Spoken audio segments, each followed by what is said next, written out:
Moi et mon collègue, député national de Bouma, nous avons accompagné auprès du VPM une délégation des corporations de déclarants en douane de la province du Congo central.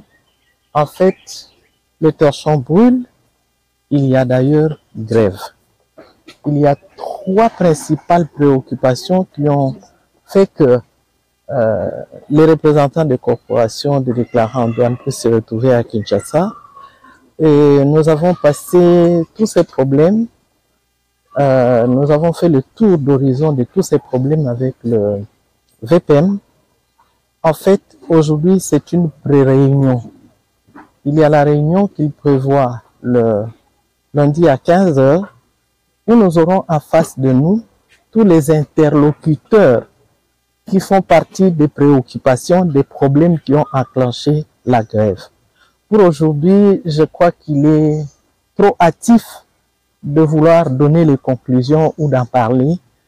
Tout sera fin prêt le lundi, mais nous avons trouvé un vice-premier ministre très attentif et qui voudrait qu'il y ait la solution à tous ces problèmes, une solution apaisée et durable. Voilà pourquoi, avec les représentants des corporations des déclarants en douane, nous lançons un cri de paix.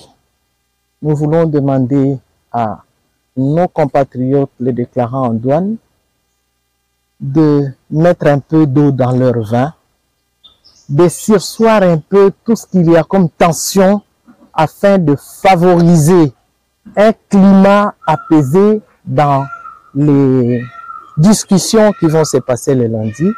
Mais nous voyons déjà le bout du tunnel. J'ose croire que le lundi, on va atterrir en douceur.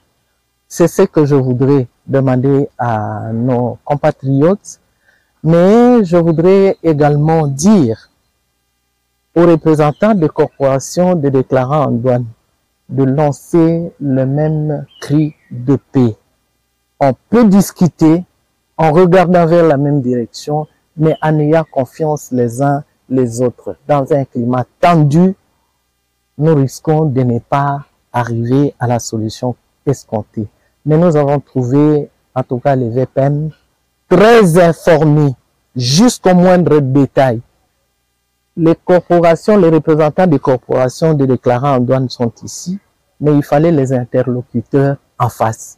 Il ne peut pas écouter une seule oreille, il faut écouter de part et d'autre et lancer les jalons de la paix, lancer les jalons de la solution du problème.